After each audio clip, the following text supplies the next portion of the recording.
Hello friends, नमस्कार। मैं आशीष कुमार आपके अपने प्यारे से YouTube channel sunrise rail update में आप सभी लोग का हार्दिक स्वागत करता हूं। साथियों, आप लोगों के बीच में फिर से मैं एक बार रेलवे की जानकारी लेके आया हूं।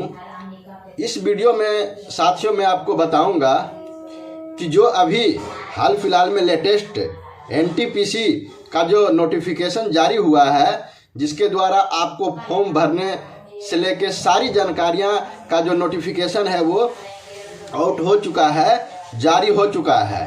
तो उस कंडीशन में उस फॉर्म को भरने के लिए हमारे जितने भी तैयारी कर रहे छात्र हैं और साथ में वैसे कर्मचारी जो रेलवे में जॉब कर रहे हैं किसी भी डिपार्टमेंट या किसी भी लेवल पे, और वो एनटीपीसी का फॉर्म भरने के लिए चाह में है, तैयारी में है, तो उनके लिए ये वीडियो खास करके बहुत महत्वपूर्ण होने वाला है। क्योंकि साथियों, आप रेल में जॉब कर रहे हैं तो आपको रेल का जो नियम कायदा है उसके अंदर में रह के क्राइटेरिया को पूरा करना है और आगे के एग्जाम, फॉर्म या नौकरी की तैयारी आपको करना होता है। तो साथियों, आज मैं उसी के ऊपर चर्चा करूंगा और बताऊंगा कि कौन से कर्मचारी इस फॉर्म को भरने के लिए एलिजिबल है, किनको एनओसी मिलेगा, अगर एनओसी मिलेगा तो कब लें और कैसे लें, कहां आवेदन करें, और एनओसी का बेनिफिट जो एनटीपीसी एग्जाम के लिए होगा वो कितना होगा, और क्या क्या बेनिफिट अगर मैं एनओसी लेता हूं तो होता है, अगर एनओसी नहीं लेता हूं तो उसका नुकसान क्या होगा। तो साथियों, जो भी हमारे वीडियो को देख रहे हैं वैसे रेल कर्मचारी और वो चाहते हैं कि मैं भी एनटीपीसी का एग्जाम दूं, उसमें शामिल हूं और अपनी जॉब को बढ़ाने की चाहत में, होड़ में लगे हुए हैं, उनके लिए ये वीडियो बहुत महत्वपूर्ण होगा।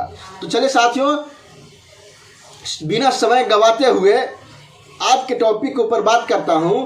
लेकिन साथियों, आप लोगों से गुजारिश है कि अगर आप हमारे चैनल पे नए हैं और हमारे चैनल को अभी तक सब्सक्राइब नहीं किए हैं तो प्लीज़ साथियों आप लोग हमारे चैनल को भी सब्सक्राइब कर लें और जो बगल में प्रेस बेल आइकन है उसे भी दबा लें, ताकि वीडियो का जितना भी नोटिफिकेशन हो सबसे पहले आपको मिले। तो फ्रेंड्स, मैं आपको बताना चाहता हूं कि जैसा कि जो अभी हाल फिलहाल में एनटीपीसी का नोटिफिकेशन आया है, तो जो कर्मचारी या तो वो लेवल 1 कर्मचारी हैं या लेवल 2 कर्मचारी हैं या लेवल 3 कर्मचारी हैं, जो भी कर्मचारी हैं और वो एनटीपीसी के फॉर्म को भरना चाहते हैं, एग्जाम में शामिल होना चाहते हैं, तो सबसे पहला काम होगा उनको एनओसी लेना।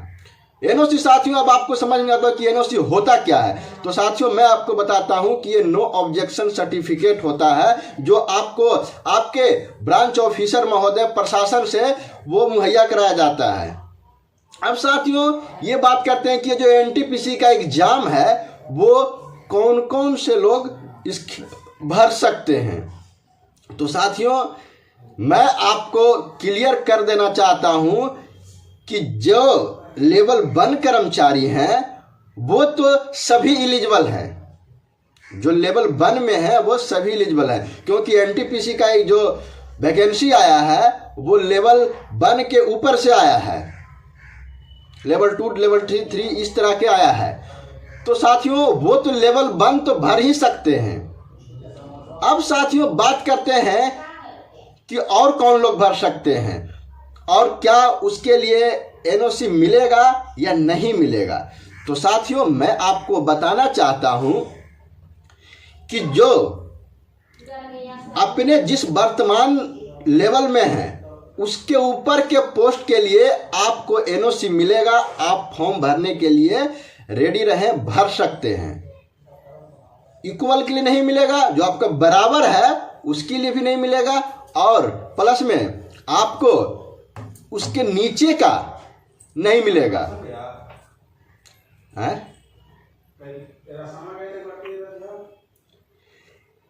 नीचे के नहीं मिलेगा।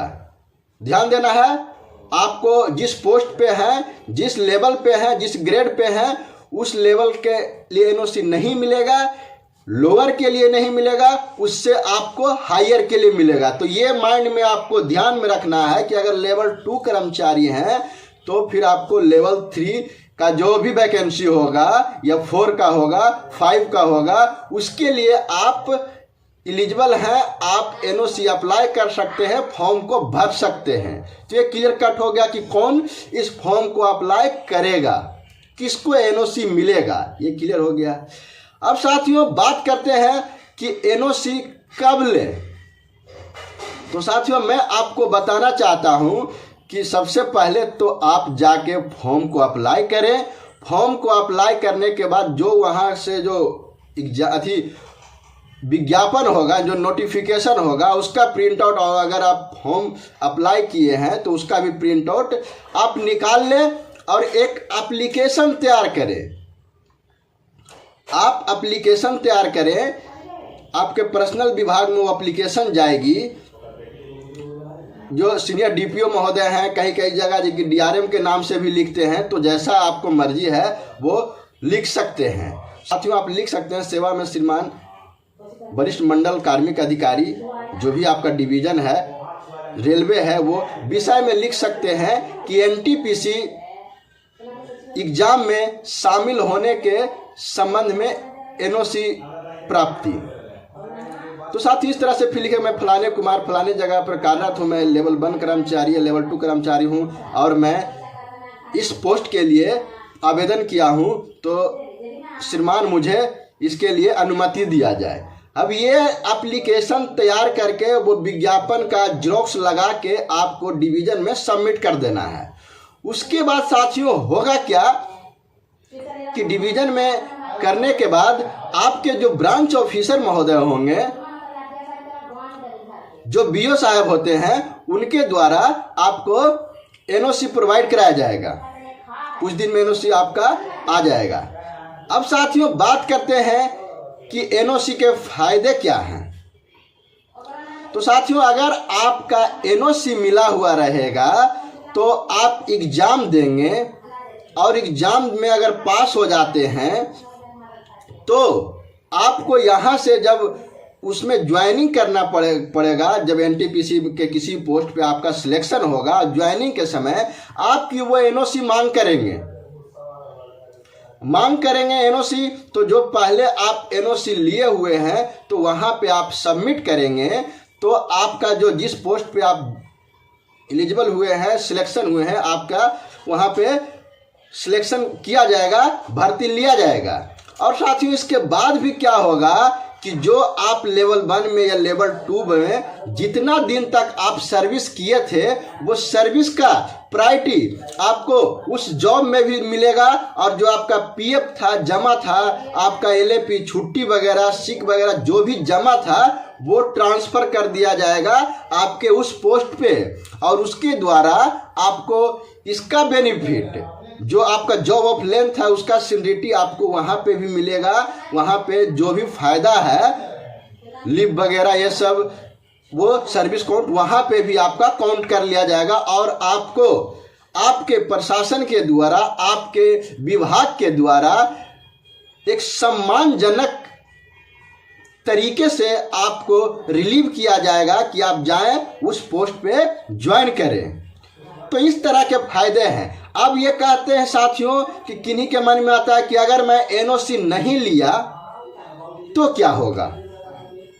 तो साथियों एनओसी नहीं लेने के बाद अगर आपका सिलेक्शन हो भी जाता है, एनटीपीसी में स्टेशन मास्टर या गुड्स का जिसमें भी आपका सिलेक्शन हो जाता है, तो साथियों वेरिफिकेशन डॉक्यूमेंट्स डीबी के समय आपसे एनओसी मांग किया जाएगा, और एनओसी नहीं रहने के वजह से आपकी सदस्यता को वो वहीं पे रद्द कर देंगे, आपको ज्वाइन नहीं कराएंगे। तो ये आपको सबसे बड़ा नुकसान है साथियों, जो कि कोई भी कर्मचारी ऐसा नहीं चाहता है कि अगर मैं सिलेक्शन हो जाऊं और उस पोस्ट पे हमारी भर्ती ना हो। तो इसके लिए क्या करना साथियों, आपको एनओसी ले लेना ही पड़ेगा।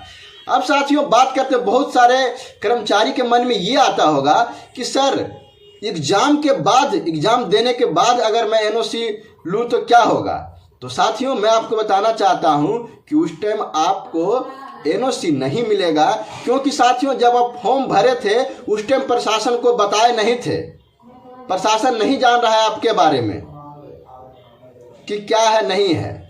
तो इसके लिए आपको आवेदन लगाने के साथ में ही, जैसे आप फॉर्म भरते हैं उसी के साथ में आपको लगा देना है, और उसके बाद आपको एनओसी कुछ दिनों के बाद आपको प्रिंट आउट के द्वारा मिल जाएगा, वहाँ से डिवीज़न से लेटर आपको मिल जाएगा, और वहाँ पे आपको फिर जब सिलेक्शन होगा तो जमा करेंगे।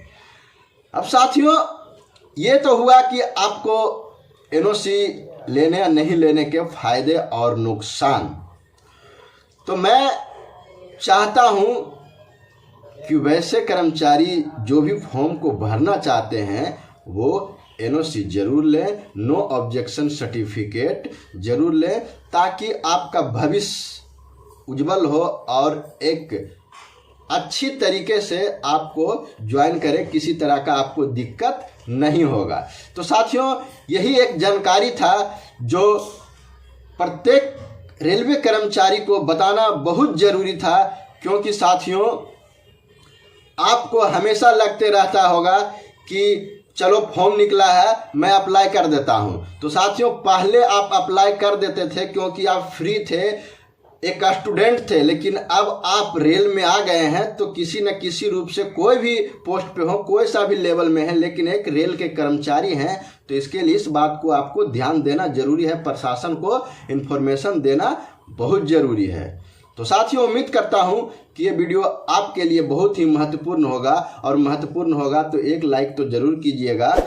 और साथियों अगर आप हमसे पर्सनली फ़ोन कॉल पे बात करना चाहते हैं तो एक मिनिमम पे चार्ज करें, और हमारे व्हाट्सएप नंबर पे आप मैसेज करें, वहाँ पे आपको प्लान है जो बता दिया जाएगा, उसके बाद आपको सारे इन्फॉर्मेशन वहाँ से मिल जाएगा, आप कॉल पे बात करेंगे। तो हमारा व्हाट्सएप नंबर लिखें 7979733708।